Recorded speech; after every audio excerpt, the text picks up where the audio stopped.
Hello, hello, hello. My name is Nathan Simmons, and you're listening to Two Nates on Sports. With me today, as always, except for one time, is Nathan Kwan.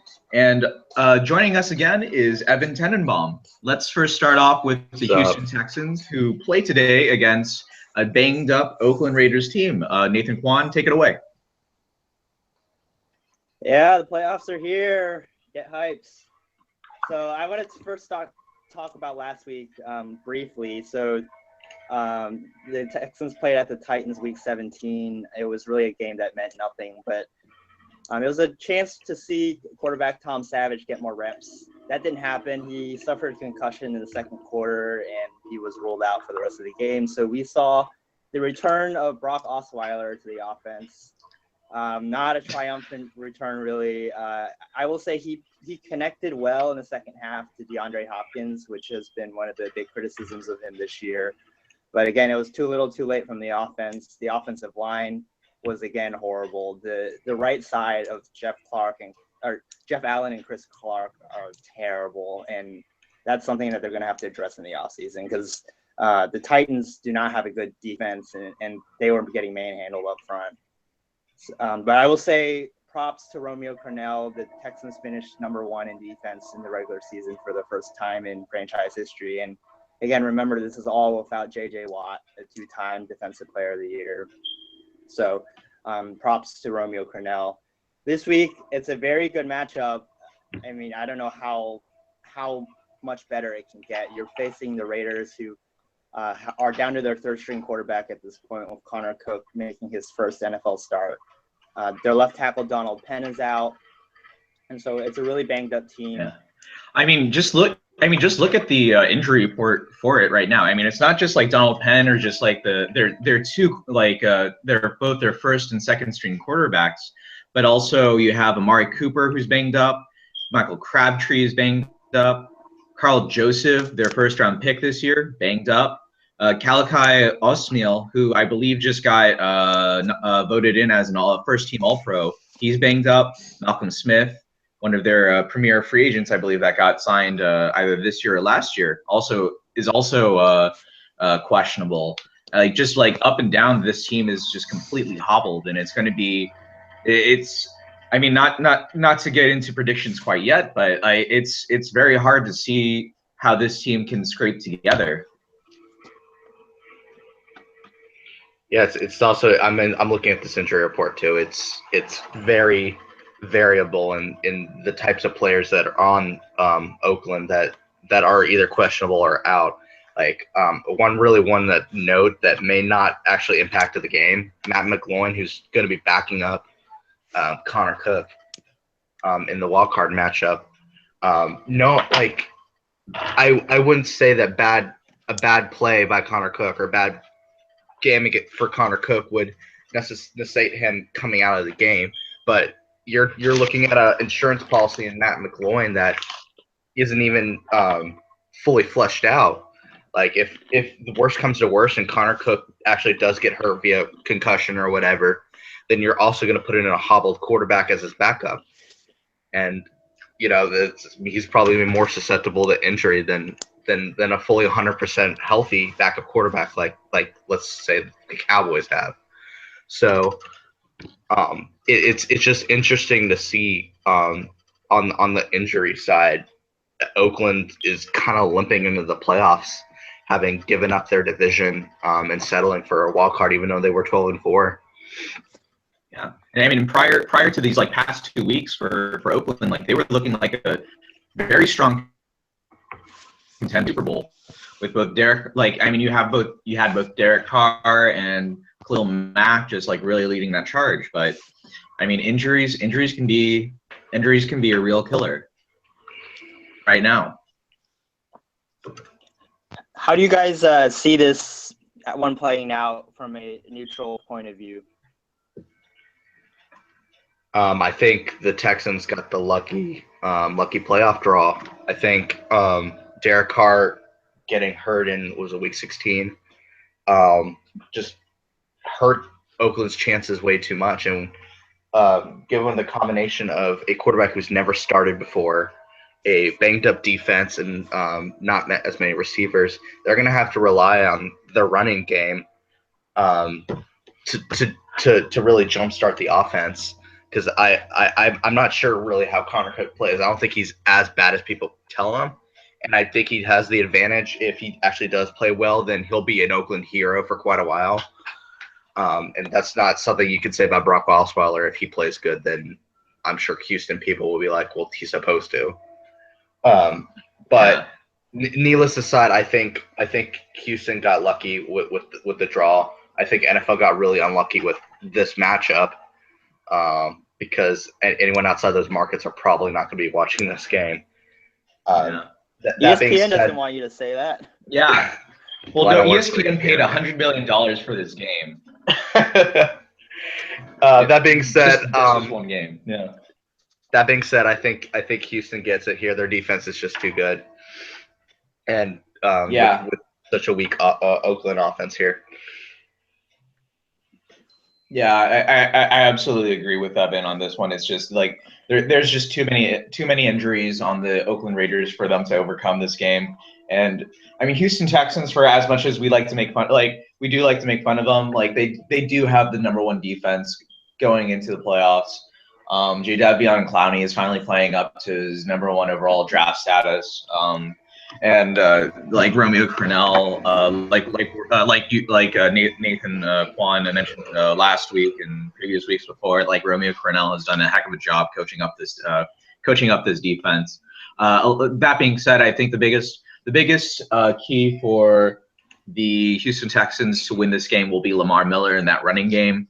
I mean, I know we've talked before about how weak this offensive line is going to be, but I mean, even still, like Lamar Miller has been able to produce for all intents and purposes, and it's really going to come down to just like the Houston Texans need to be able to control the clock in this game. If they're able to control the clock in this game, then they'll be able to probably run away with a pretty solid and easy victory. That also being said, it's also going to be interesting to see if they find themselves down, they're going to have to probably rely on Brock Osweiler and trying to see if he can keep connecting with DeAndre Hopkins. I wouldn't bet on that, but I would say the key to the game for the Houston Texans will be Lamar Miller. Yeah, I totally agree with that. Oakland's defense has been susceptible to big plays this year, and so that scenario where Osweiler would have to fling the ball around, I think is possible for him to come back, but I think it's got to start on the running game with Lamar Miller. I think that game in Mexico City on Monday night earlier this year was actually one of the better offensive performances of the year from the team. And they were in that game, really should have won that game late. And the Raiders were fully healthy that game with Derek Carr. And I think I think with them being able to run the ball, I think, and getting pressure on Connor Cook, really his first NFL start. He looked okay against Denver's defense last week. Denver has, again, a great defense. But I think if we can get pressure, especially on a banged-up offensive line, Jadeveon Clowney and Whitney Merciless, getting pressure on him and force Oakland to third and long situations where Cook is uncomfortable and he's got to make quick decisions. I think Texans should be able to win. I mean, they're 7-1 at home. This is really, I mean, there are reports this week Bill O'Brien might be possibly on his way out if the Texans lose this game based on just his relationship with the general manager. And we can get into this discussion later on how that situation is just kind of ridiculous. But I'm going to pick the Texans. I'm not really that confident in this pick, but I mean, this is the playoffs. This is where it all counts. So I got to be there for my team. So Yeah. So I think it'll be a really bad game, but yeah. Hey, first to 14 wins maybe, and yeah, I'm not thinking about that. Well, what about the trash monster in on your end, Evan? What does he have to say? The trash monster? Yeah. He's got nothing to say, man. Okay. All right. Moving on. tonight in Seattle, it's a NFC matchup between the Lions and the Seahawks. These are two teams that really struggled down the stretch. Detroit ended this regular season on a 3-game losing streak. They really benefited from a soft schedule in 2016. They went 0-5 against playoff teams and weren't really that competitive in any of those. Seattle got a win in San Francisco to secure the 3 seed, but their defense has not looked really the same since they lost Earl Thomas. So how do you guys see this one turning out in Seattle? Honestly, I think it's hard to get a win in Seattle, like even during the regular season and during the playoffs. That place is just a madhouse. I remember last week I spoke about my faith in Matt Stafford. Rather foolishly. Yeah, I did. But yeah, I still have some faith in it, especially since Seattle is like this defense. This iteration of the Seattle defense is not as strong as it was in past years, specifically because with the loss of Earl Thomas. Even still, it's hard to really go against them just because like not only has because in the absence of like kind of a weakened like Legion of Boom, the defensive line and the linebacking core for Seattle is still like one of the best. Still one of the best in the league. So it's going to be kind of so it's going to be like that. You, Evan? I feel like this is the most open and shut wild card matchup of the 4. I think, given how well Seattle plays at home, given how poorly Detroit played limping into the playoffs, I really don't see it. It would come as a surprise to me that Detroit would end up winning this game. I think the Seattle offense is just okay, but it probably is good enough to hold itself against a team that Detroit that probably didn't deserve being in the playoffs, despite Matt Stafford's ability to lead those comebacks throughout the season.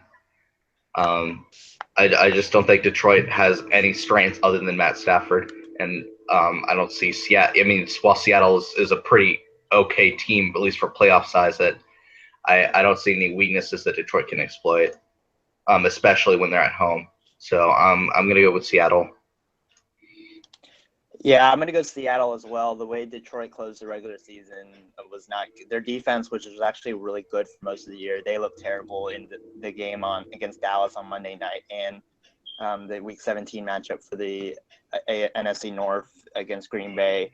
I think Detroit, their one chance of winning this game really is on the shoulders of Matthew Stafford getting the ball out quickly, and Seattle's secondary has been banged up, and so you can get some big plays against them. But in the end, I think Seattle's defense being at home in front of the 12th man, I think Detroit just doesn't have enough points here. So I'm going to take Seattle. Cool. The first game on Sunday tomorrow is an AFC matchup between the AFC North champion Steelers and the wildcard winning Miami Dolphins. The big storyline in this one really is can Miami's defense, which has been mediocre to bad throughout the year, and they really got shredded last week in a game that they could have moved up in playoff position, but the Patriots just shredded them in that game. Can they stop Pittsburgh and Ben Roethlisberger, Le'Veon Bell, and Antonio Brown? What do you guys think? I think it's probably Pittsburgh. I mean, granted, I will give Miami credit on this in that they actually have a pretty decent defensive line. I mean, and it's not just in Ndamukong Suh, but like Cameron Wake has just been phenomenal. I mean, he talk about someone that just like played like a good majority of the beginning of his career in the CFL, and then he goes down to Miami and like basically like almost at least more than half of his years he's made all pro. Like I think he's had double digit sacks in 3 or 4 of his seasons in the league. and he's already like 34. So that's just like that's kind of insane to me. But yeah, outside of that, like really, I mean, not only is this I still don't think the defense is going to be good enough to stop Antonio Brown and Big Ben. But also it's just like the offense for Miami is just basically just Jay Ajayi and like a decent but not great wide receiver core, and then just like Matt Moore is just at best a game manager at this point. Yeah, so I think the advantage right now goes to Pittsburgh. If you look at what the weather report is saying tomorrow, it's going to be something like 8 degrees. So I don't know what the wind chill is going to be, but this is one of those cold weather games that teams like Pittsburgh and Buffalo and all those teams can take advantage of. If you go back to Week 16, Miami had a real difficult time playing against Buffalo. They ended up winning in overtime in a really ugly game, kind of in a desperation to get that playoff spot in the first place. But and so they kind of struggled against Buffalo, and then they just got blown out by New England last week. So you would say that the advantage would go to Pittsburgh in that favor. I will play a little bit of devil's advocate here in thinking that definitely I think Ajayi can use that to his advantage. Cold games go to ground games. So I think Ajayi is slightly better than Le'Veon Bell. Ajayi has definitely more explosion. He has more 200-yard plus games this season than any other running back. So I think they will be using him a lot. And since he's such a young dude that he can take it. And I think Matt Moore is serviceable as a quarterback. I don't think he's great. I think Tannehill's better than him, but obviously he's not playing. Like I said, that being said, like I still think home field advantage plus cold weather plus how they played against Buffalo, New England. I think Pittsburgh's going to take this one still. Yeah, for me, I'm going to go Pittsburgh as well. I think both teams' weaknesses on defense are against the run, and so I think if you go into a Le'Veon Bell versus Jay Ajayi matchup, I think it's fairly evenly matched. I think a way for Miami to win this game is they need to get pressure on Ben Roethlisberger early and often. Cameron Waken and Ndamukong Suh are two of the best pass rushers in the league, and so I think they need to play a big part if Miami is going to pull off the upset. But in the end, that game last week, I thought the Dolphins actually had a decent chance of winning beforehand, but throughout that game, I mean, the defense just did not look good against Tom Brady and the Patriots. So I don't see them being able to stop them, especially in the secondary. So I'm going to go Pittsburgh. So the final game of the weekend is the Giants against the Packers. And so this is in Green Bay. This is a red-hot Green Bay Packers team, as we mentioned last week. They ended up winning the NFC North with their 6th straight win. That Aaron Rodgers has really catapulted himself into the MVP discussion with the way he's played throughout that winning streak. The Giants actually got the 5th seed. They had a good win against the Redskins last week when they really weren't playing for anything. They have a good defense. Can they stop Aaron Rodgers tomorrow afternoon?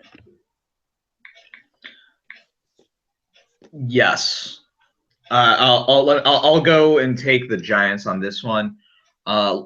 This Giants defense is looking a lot like the Giants defense of yesterday, like the ones in 2007 and 2011.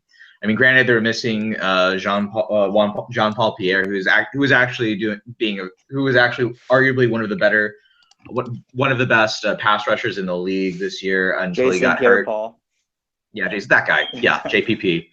But even still, they were able to like plug in, I believe, like a 3rd round pick from last year And he's been pretty decent. I mean, they still have Olivier Vernon and Damon Harrison, who I believe Damon Harrison just got voted in All Pro.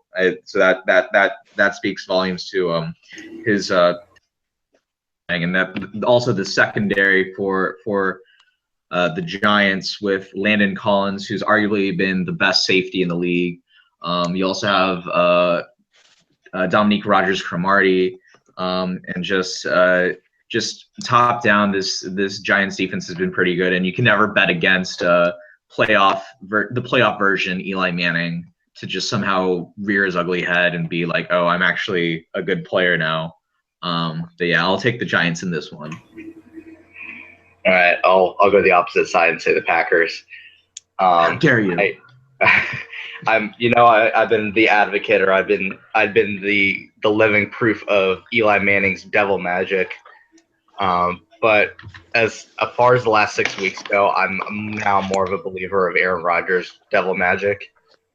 If you just look at the last 16 he's manhandled, they've scored 20 points in all of those games. The lowest amount of points that they scored was against the Texans of all teams. But they've gone 38-10 when they played the Seahawks. They barely scraped by beating a Bears team in Chicago, but then again, interdivisional matchups you never can see. And they destroy the Vikings, and while the score doesn't necessarily look at it, but they're pretty dominant against the Lions last week in a game that both teams needed in desperation. I got to go with the hotter hand. I think Aaron Rodgers finding all of his wide receivers now, having a somewhat of a semblance, even though they don't really have a semblance of a running game in their flex and Ty Montgomery. I think it's good enough at this point for how hot the team is. So yeah, I'd go Packers in on this one. Not that necessary to say that that I think that matchup for such a good Giants D and such a good Green Bay offense is probably going to be the more interesting part of this game, and the exact opposite side of the ball. I don't see any good coming out of that other than Eli Manning's devil magic. But yeah, Packers for me. Yeah, Evan stole a lot of what I had to say. I think you got to go with the hot hand. I'm taking Green Bay. I think what Aaron Rodgers has done over his past 7 games, 18 touchdowns, no interceptions. He's beaten very, very good defenses. Again, the Texans, the Vikings, the Lions even. And he's made them look pretty bad in doing at Seattle as well.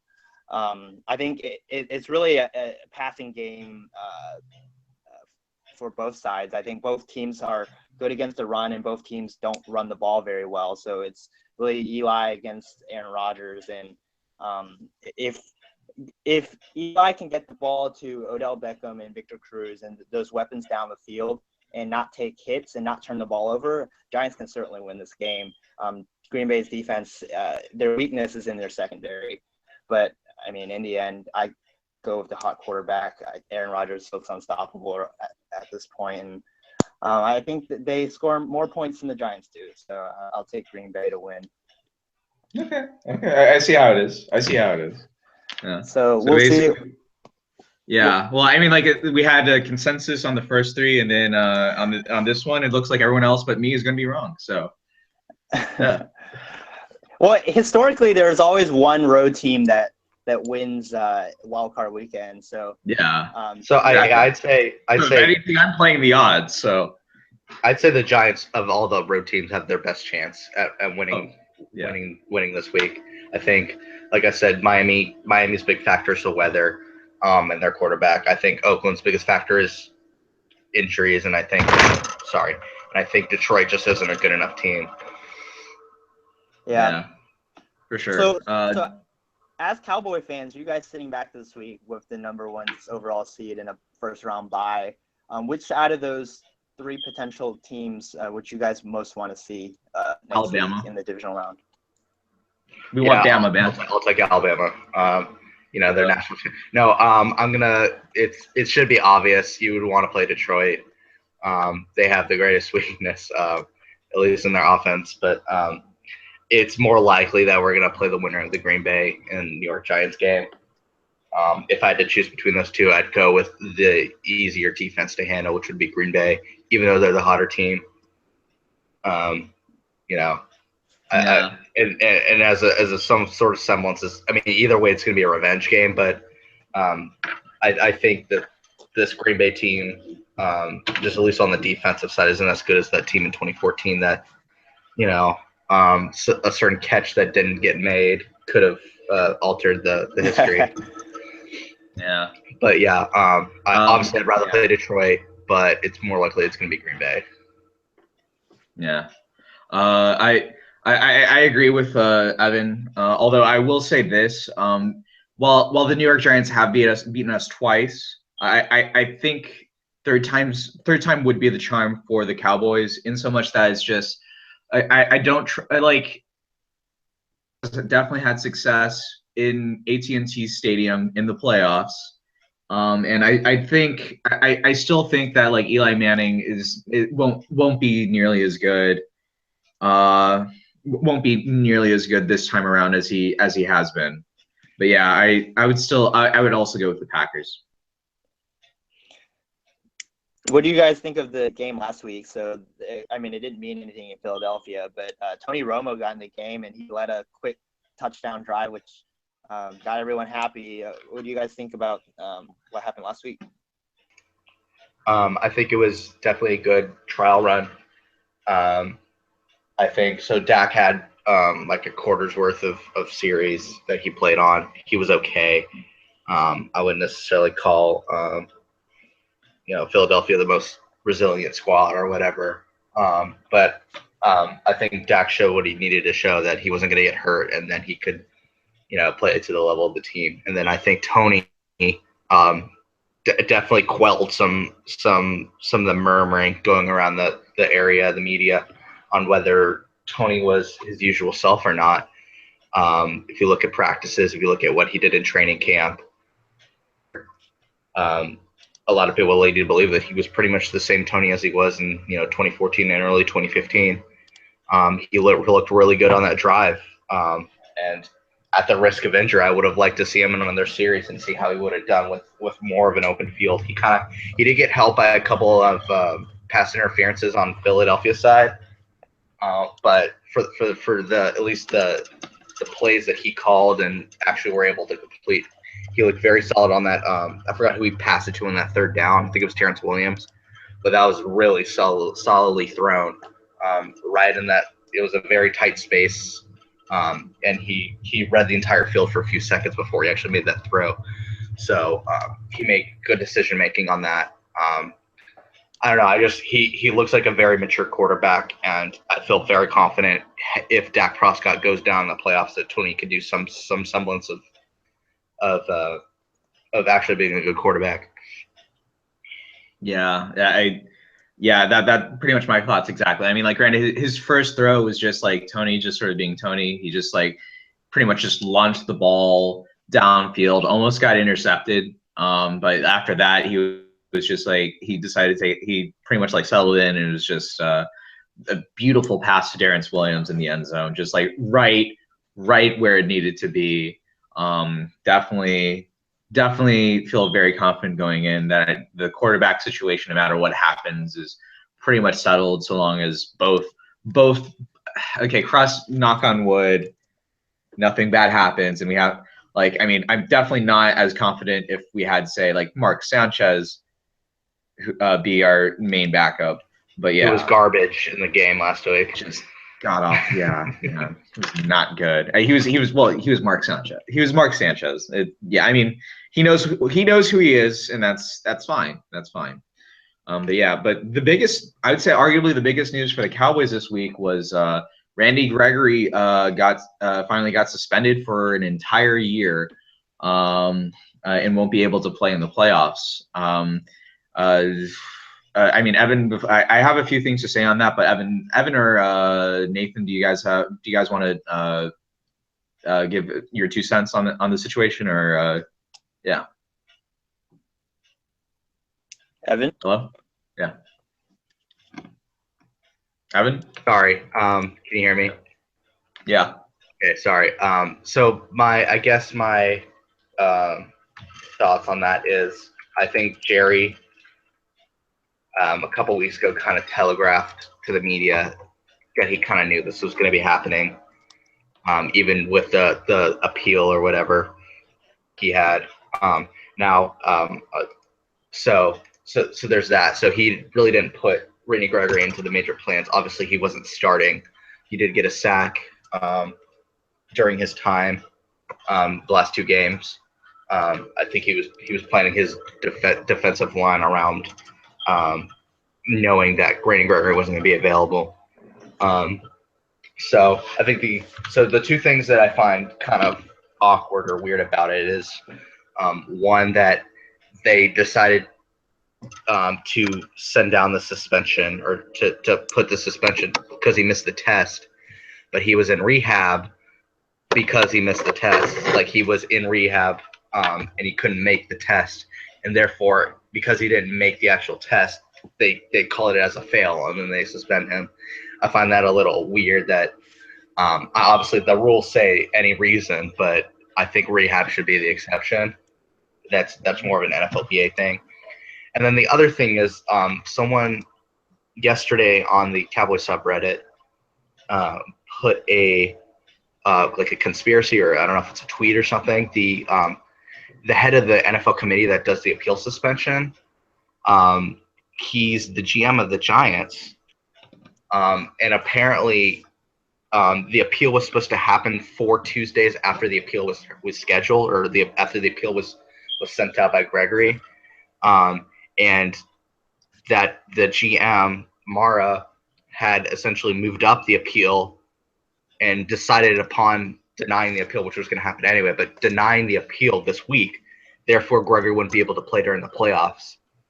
So people on the Cowboys subreddit are saying that this is a conspiracy, that the Giants have been trying to, another secondhand way of trying to dismantle the Cowboys, which they probably weren't even going to be starting Gregory anyway, but it wouldn't have helped to have that depth on the defensive line. Yeah.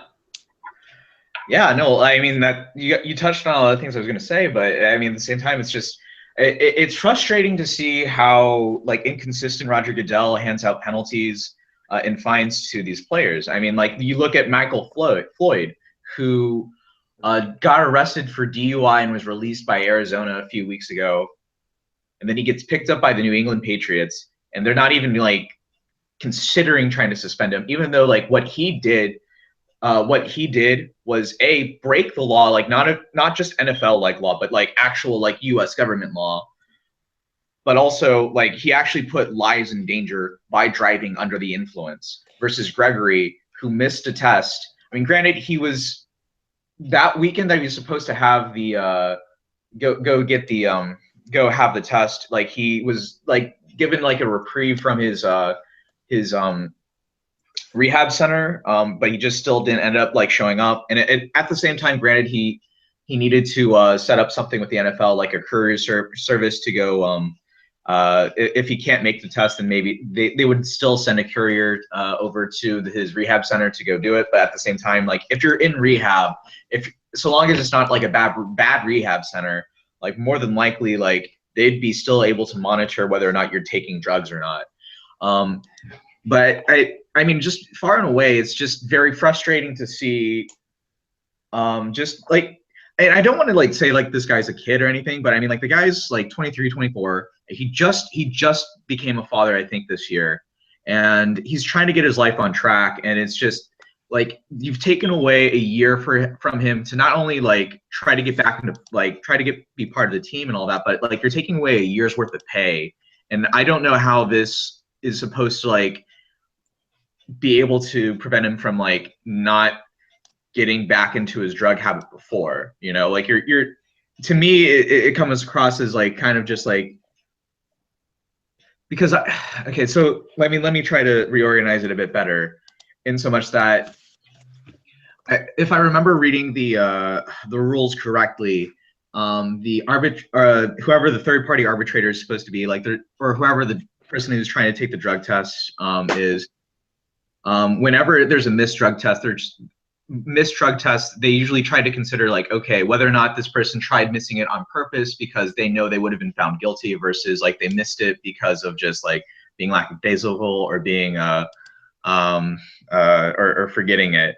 But at the same time, it's just I feel like they didn't like. I feel like it was just very poor. The whole situation was very poorly handled from the get go. But yeah, let's move on to NFL MVP. NFL MVP talk. Who do you guys pick? Yeah, we can do like 1, 2, 3. Okay. Yeah, for me, So- I go one Matt Ryan. So I think that Atlanta offense is one of the best in the league, and he's really, I mean, he leads the league in like passes per attempt or passing yards per attempt and a lot of offensive categories. I think him playing a whole season, I give him over a Tom Brady. And actually, Brady not playing a whole season, I don't even have him in my top 3. I go Matt Ryan 1, I go Aaron Rodgers 2, and then I go Ezekiel Elliott 3. Okay, well, I'll be on the opposite side. I got Tom Brady as 1. I think just how much dominating New England was while he was on the team. Simple as that. I got Matt Ryan 2. Obviously, that Atlanta team would not be as good if they didn't have just Matt Ryan having the year of his career. And this really is one of the last times that Atlanta can end up making a deep run within well, at least for Matt Ryan. He's starting to get older up there.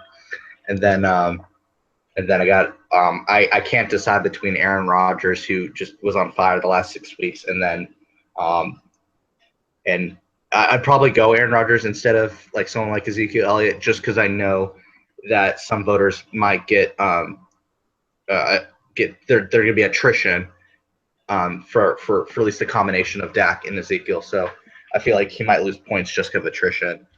So I'll say Rodgers would be 3. Yeah, I my pick would probably be Matt Ryan, followed by Ezekiel, and I was originally going to say Aaron Rodgers, but I'll go dark horse and also include Derek Carr just because of just like very clearly like once he went down and seeing how Oakland has been playing since then, like Derek Carr was the heart and soul of that Oakland team that almost that probably had he still been healthy, they would have very easily won the AFC West and been the second seed in the AFC. Yeah. And I guess you could say if you use the same argument, you could use that against Brady, since the Patriots did go 3-1 without him the first 4 games. And I mean, Brady has been great, 28 touchdowns, 2 interceptions, but I don't know. We'll see how it turns out. Brady has, again, won it multiple times. Rodgers has won it multiple times. Matt Ryan has never won it. So we'll see what the voters do and how they split the votes between the Cowboys as well.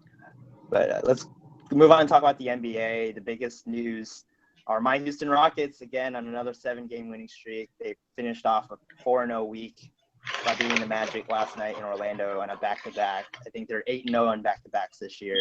James Harden, can I pound the MVP drum even louder? He had the best triple-double in NBA history last Saturday night with 53 points, 16 rebounds, and 17 assists.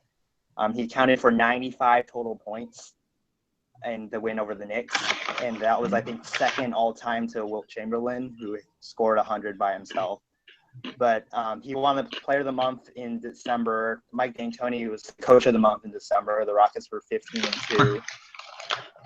And I think we really need to talk about Mike D'Antoni and what he's brought to the team, because I think after last year, I mean, he was not a popular choice for coach, but what he's enabled with this team, just the freedom that the players are allowed to move up and down the court without worrying about making mistakes, without worrying about being benched, the confidence in the system with James Harden. I mean, he has 30 games this year with 10 or more assists. And we have players like Eric Gordon and Ryan Anderson who've kind of bounced around in their career, but they're shooting threes at a clip that is unseen of in NBA history. And so I think, what do you guys think about so far the MVP race in the NBA and then Coach of the Year? I think you definitely James Harden, I think, is the leader in that pack. I mean, his biggest competition is his former OKC teammate Russell Westbrook, who he had a showdown with and ended up coming out victorious within a great game. I Yeah. believe Wednesday Thursday was night. it Wednesday or Thursday night, yeah, and just amazing. It's completely mind-boggling, like how many championships that OKC team could have had at this point had they not traded away James Harden and still had Russell Westbrook, James Harden, Durant, even Serge Ibaka. You know, but I mean, it's OKC's loss is Houston's gain for sure. I mean, D'Antoni, I know both me and you, Nathan, we Skeptical. poo-pooed. Yeah, we were very skeptical about that hire, to say the least. And I definitely am eating my words along with Crow when it comes to D'Antoni. I don't know if I'd still he definitely, I would say, like in the top 3 in terms of like coach of the year. I mean, I'm trying to think of anyone else who might take that mantle. Because I can't really say Tyronn Lue. So at the same time, I still have to say like LeBron James is also still like has to be in contention for MVP. I mean, Tyronn Lue has still been pretty good, but it's just it's mostly been LeBron's team. And yeah, that's really that. It's kind of hard to. There's really no like specific leader for coach of the year at this point. I'd say outside of like maybe D'Antoni, but yeah, I would say James Harden, Russell Westbrook, and LBJ for sure. I'd say are the top 3 candidates for MVP right now. Yeah, I'd probably do the same thing. At least for James Harden. You know, I as a casual Mavs fan, probably not a big fan of James Harden as much. But he has kind of blown me away with just how he's been playing, especially in these winning streaks. And it's just a matter of point. I've gone on the record on this podcast just demolishing how if you're not a Golden State or San Antonio team, then you have no chance in the Western Conference. I'll now take that back and say that I think Houston is not joining that pack. And you know, if I can get more of an interest in NBA this year, then it'd be very exciting to see that that second round matchup between the 2 and the 3 seed, whoever those teams end up being. I think that would be a really good game to see to get to the Western Conference Finals. So I'll take back the whole Western Conference is completely imbalanced thing. Now let's just say it's not unbalanced because you still got a losing record team in the AFC. But yeah, I'd massive props to Harden and D'Antoni for, you know, making the Western Conference slightly interesting to a casual fan. And I got to add one more thing. Eric Gordon, he had 31 points in a comeback win against the Wizards on Monday night, but he just passed his career high in 3-pointers made last night. He needs to get all-star consideration. And I know he's like he's a bench player, like he's a 6th man, he comes off the bench. But like the way they pick the all-star team, they always do it based on like the teams with the best record. Like the Hawks had 5 all-stars a couple of years ago. You gotta consider him as like the second all-star on this team. The way, I mean, he's averaging 18 points and just the amount of threes he's making. And another note on Harden, like that game on Thursday, a great game. But the last play, if you go back and look at it, Harden gets the ball 3 seconds to go. Harden last year, or even like a couple of years ago, he got a double team, he would have shot that ball. There's no way he would have passed that ball. But he recognized the situation. He saw 2 guys are on him. He dropped it to Nene, and then he got fouled and got 2 free throws, and that won the game. And I think that evolution in his game is really what has elevated him to being an MVP. And I think 2 years ago, he was the players' MVP. I would say he wouldn't have made that play. And I think that shows the growth in his game. But let's talk about the Mavs briefly. Well, I wanted to touch one more thing on Eric Gordon is that like Eric Gordon seems to like the thing about Eric Gordon, like prior to being someone that would be considered a bench player, was that like he was supposed to be the centerpiece for in the Chris Paul trade for what New Orleans was getting. It was just that he got derailed. His career pretty much got derailed by injuries, and it's nice to finally see that he's like kind of been able to overcome that and kind of at the very least like fulfill that potential. And it's very nice to see that story kind of come to fruition. But yeah, let's move on to the Mavs. Evan, I know you've got some thoughts on that, but let's touch on a few things first, which is one, Andrew Bogut said some not nice things about the Mavs situation right now, and I know that part of it has to be his frustration with this team, and also not being entirely sure if he's going to still be on it for much longer. But yeah, do you think they should trade him for whatever they can get right now? I mean, I don't really have an opinion on what they want to do logistically with him. The thing I did want to mention about the whole Bogut situation is it kind of reminds me of 2012 after Josh Hamilton signed the Angels contract, and he ended up spouting off on the media how that he didn't choose Texas because it wasn't a baseball town, and a lot of people call him out for it, and people were, so the problem wasn't that he was wrong, because he's definitely not wrong. If you go in the Dallas-Fort Worth area on any given radio station, they're probably talking about football, even during baseball season. So the problem wasn't that he wasn't wrong. It was definitely an uncalled for announcement or situation, like something that we don't need to hear. And if we do need to hear that we would need to change our attitudes in sporting events and things like that. Anyway, the point is what Bogut said was definitely a similar situation. We know that the team isn't good this year. We don't need the players on the team to be spouting off, "Oh yeah, we suck. I don't care. I'm only in this because I need to get a good free agent contract next year. I'm not even going to be on this team." So that kind of rubbed me the wrong way. And if you look at the last couple games, he hasn't scored. He's fouled out, or he's gotten close to fouling out. His minutes have been cut. And I don't know if that's a combination of Dirk playing more center, or Bogut actually paying for what he said. But yeah, that's what I have to say about that. Yeah, definitely. I mean, the strength of the Mavs team previously has been to try to have like good chemistry, and I don't see how these comments help foster that. So I think probably the sooner the better that they can get rid of Bogut will probably be what happens. Also, Dirk has been becoming more accepting of coming up off a bench role. I mean, it's something that we've all seen at this point, especially considering his age. I mean, and also just like sort of his personality too is just that he's someone that wants to win, and he's willing to do what it takes, and if that means cutting down on his role, then he's willing to do that. But going on, Evan, I believe you wanted to make a point about the upcoming schedule. Go ahead.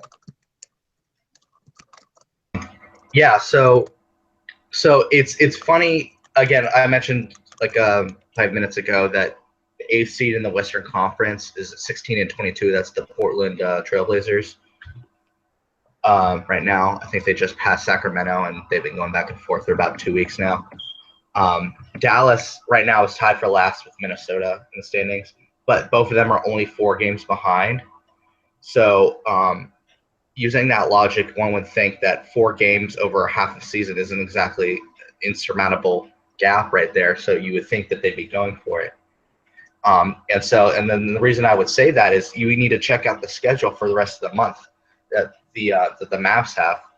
There's a couple of away games, but they're against teams that they're competitive with right now. Minnesota, who they're tied with right now. Phoenix, who they just lost a close game to on Thursday.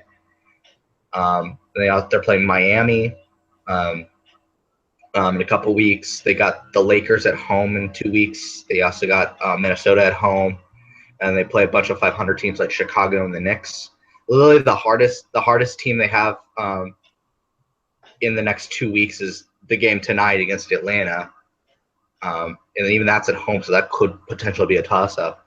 You don't really get a tough matchup, like a tough matchup, until you play Oklahoma City on the 26th. So that's what 6, 7, 8, 9 winnable. I'm not saying they're going to win them, but 9 potentially winnable games that If you'll say they go 7-2 or 6-3 in those, they could be within 2 games of the 8th seed or something like that.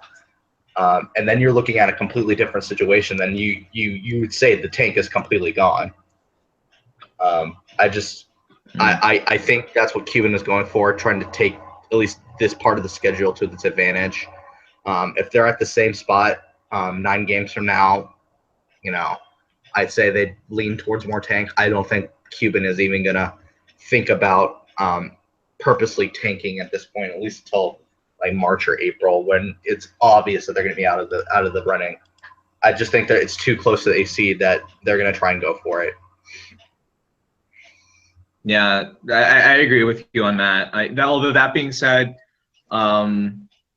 it's at least with like this upcoming draft, which is going to be like very, very strong in terms of the point guard. I know I've been sort of like harping on that point too. It's just like they also have to start like thinking just more about like life beyond Dirk and trying to build for a new era. So I think they really have to make sure that they're not like, even if they make the playoffs this year, like it's only going to be an 8th seed, and I can't imagine them doing better than they did last year. And last year they got completely just like blown out, except for one game against OKC. So I don't know if it's necessarily like even making the playoffs. Like I know this team has a lot of pride and they want to win, but I mean they gotta look towards like next season and then season after that and the season after that too. But definitely if they can move into a playoff spot after this month, then it's very, very arguable that we have a playoff team here. And that's really a shame again, because even with this team, playing 500 for the rest of that could, help them get into the A spot by playing 500 for the rest of the year. That doesn't really scream wonders and confidence, and even stealing a game against a team like Golden State. So yeah, like Memphis did last night. Yeah. Yeah, but let's move on to arguably probably the biggest game this upcoming week on Monday. Alabama takes on Clemson in a rematch of last year's national championship game. Who do you guys have? I have the Detroit Lions. No, it's Alabama. I don't see any other way. That defense is just too good. And they have the better coach. They have the better defense. And I don't know. It's just so boring. Like I don't care about a rematch. I don't know. Well, the semifinal games were certainly boring. Those were not in doubt from early on. I'm going to go Clemson. I think Clemson was close last year. Arguably, they should have won that game in the fourth quarter. They just let it slip away. The way that offense played against Ohio State in the semifinal game, was impressive. The way they ran the ball with Bo Scarborough and Damian Harris, Joshua Jacobs. I think they have a shot here. And Deshaun Watson, again, he was impressive. 405 yards, 4 touchdowns against Ohio State. Bama, they didn't show me enough offensively last week. They're definitely good. I mean, they definitely should be the favorite, and that defense is great. I mean, that they just overwhelmed Washington's offensive line with that front seven. But I think Clemson has enough playmakers, and them being close last year when a lot of people didn't really think they had a chance. I think they go over the hump this year. So I'll take Clemson. I'm gonna go with Nathan on this one. And I think the biggest thing that I think a lot of people are overlooking is the fact that Lane Kiffin, the offensive coordinator for Alabama, has not been coaching this team since the semifinals. I think Alabama's not going to be as focused on this game versus Clemson, who had very much on the mind, has last year's game, are going to be very much dialed in, wanting to get revenge. I'd say the more motivated team going in is going to be Clemson, and I think that difference in mental preparation is going to be what helps Clemson finally topple the juggernaut that is Alabama. Yeah, so we'll see how it turns out. It's Monday night on ESPN. Let's talk briefly baseball, Evan. Yeah. So again, this is kind of the dead time of baseball after the MLB winter meetings and before I guess the Hall of Fame voting. But there was a small trade that happened between Baltimore and Seattle. That so that Baltimore has traded Giovanni Gallardo, starting pitcher, to the Mariners, and they acquired they acquired Seth Smith, outfielder.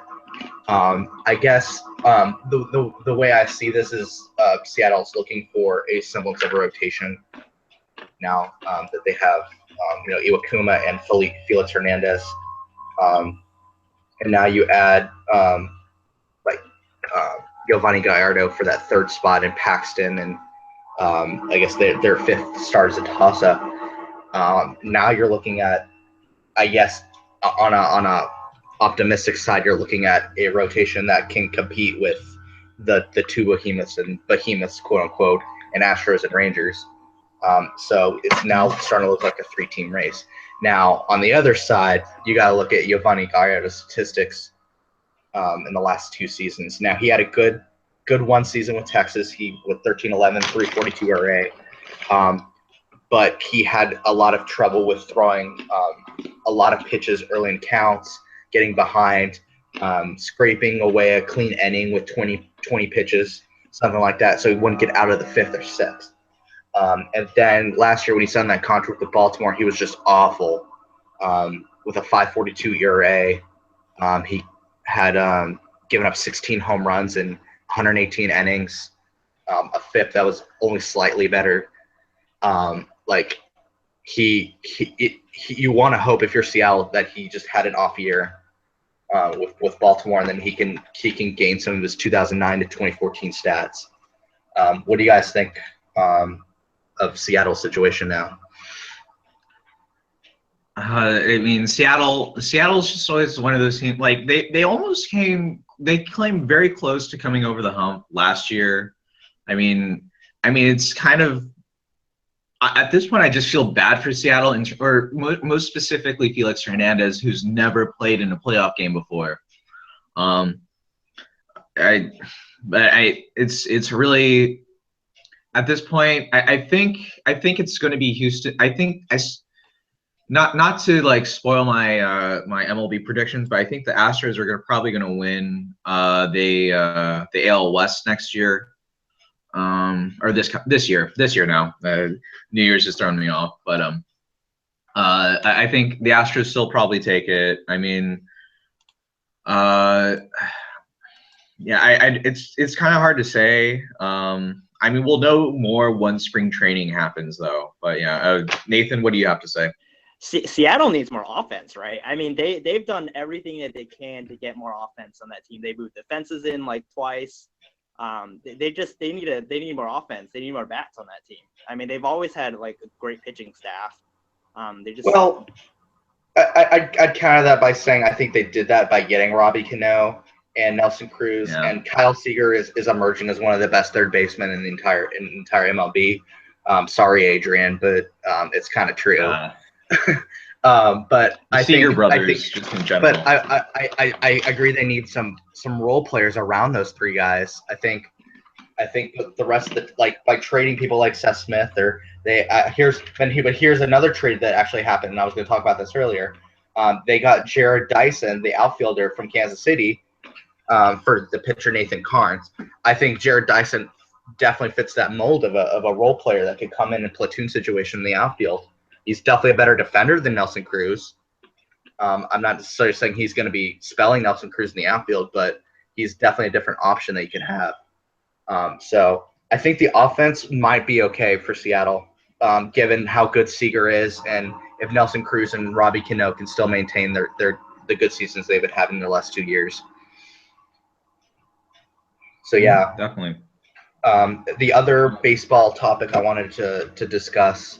2 or 3 days ago, the designers for the new Rangers Stadium that will be coming up in 2021, I believe, they released the initial renderings of what the new stadium will look like.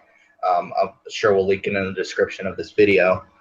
And a lot of the Houston media has been speaking out about it, calling it, or not calling it, or just noticing the very similarities between the current Minute Maid Park and this new rendering. And I can describe the rendering. It definitely, so it's a retractable roof, similar to Minute Maid Park. They have arches on the exterior of the building going across the left field side, just like Minute Maid Park. Now the difference is that these arches go from ground all the way up to the third deck, while I believe Houston's only go to the first or second deck, or that they're at the top where the train is. And then other things about that. But you look at this this rendering that they put on, it does definitely look like the Minute Maid Park. If you guys are looking at it, what do you guys think about it? It looks way too similar, like Minute Maid. I mean, I don't know if they're maybe trying to confuse the Astros whenever they play, and maybe confuse them into thinking that they're playing at home. But why would the Rangers want to do that? You know. But yeah, it's I personally I wish they would like try to maybe doing like a more unique design. I mean, not so unique that you're putting like a body statue in center field that lights up anytime that you hit a home run with dolphins jumping over each other and whatnot. But I mean, at least like have at least like make it somehow like unique to the surroundings and to the team themselves, and have it be like sort of in a way a point of pride for your team instead of. I wish they did that. That being said, like it looks like there's going to be a lot of precasts, so maybe that'll be good for me.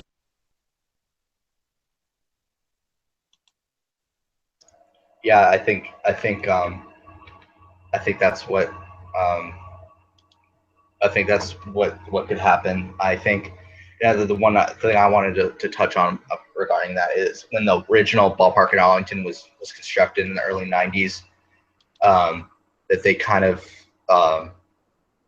the design was really based on other old style ballparks that were kind of coming up in the early '90s. So the brick exterior was very reminiscent of Camden Yards. The Greaves Hill was based on the design of the Old Busch Stadium in St. Louis. And there was like of the grandstands of the old Tiger Stadium and old Yankee Stadium. So they are basically using the design as a homage to those stadiums. But this new stadium just it at least in the renderings looked like a copy of Minute Maid Park, and I'm not terribly happy about it. I'm sure the actual look of the building will change by the time the actual construction starts, but I have not been impressed at all. Hey, you're copying a great building. Well, I did see that snapback of the Dallas media that says we only designed to look like Minute Maid Park because we just play so well in Minute Maid Park against the Astros. So, well, that is true. I can't argue that the last couple of years. But that's all I had about baseball, unless y'all had anything else. Yeah. So final shout outs. Let's mention Texas basketball briefly. They got a conference win on Wednesday night. Evan, you were there. It was very rambunctious crowd, at least for not sold out, but it was a pretty good crowd. They looked like their usual selves in the first half, and then they definitely took over in the second half. Tevin Mack had the game of his life, a career high 27 points, was 10 for 17 from the field. Jared Allen was a rebounding machine, 11 rebounds in the game. He shot okay, didn't shoot the greatest, but he was good at least on the defensive side. He had a couple turnovers that wasn't that great. Shaq is actually coming into an okay front man. I'm not necessarily still on his side. I'm still kind of sour about him based on the way that he kind of ruined the game in the tournament last year. But he's looking okay, and also I think his backup James Banks still has a lot to work on. But the thing that I noticed the most was there was a point during that run in the second half that Eric Davis Jr. shot eight consecutive points in the game. 2 of those on threes. He actually had a decent shooting game. And I'm not gonna rush to conclusions here because I need him to be good in consecutive games. But this is definitely well needed from a guy like Eric Davis who needs to be on his game. So yeah, I think it was an overall good win. I did kind of let them come back in the end, but it was pretty much handled by Texas in the second half, despite what the score says.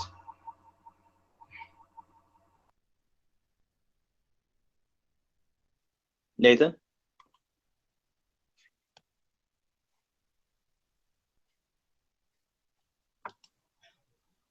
Hello. Okay. Yeah. Yeah. I'll mention this. Like, I know we've been harping on Eric Davis a lot, but Eric Davis had a pretty good game this past one. But yeah, I mean, hopefully he turns things around. I mean, I'm not rooting against the guy. I'm rooting for him. And I'm rooting for this team. I know I said that this team.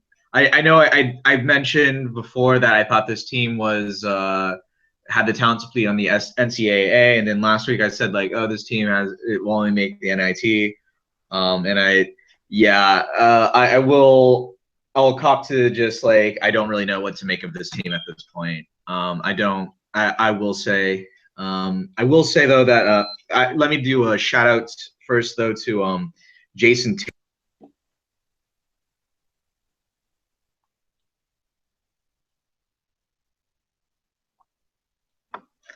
I will do a shout out to Jason Terry. Jason Terry for a nice alley oop to Giannis last night, and then he went over and stood on the table in excitement. And so hopefully that's a sign for things to come. We'll link the video to this in the description. All right. No? Yeah. Well, that wraps it up for this week. I guess we'll talk to you guys next week. Go Texans today. Yeah.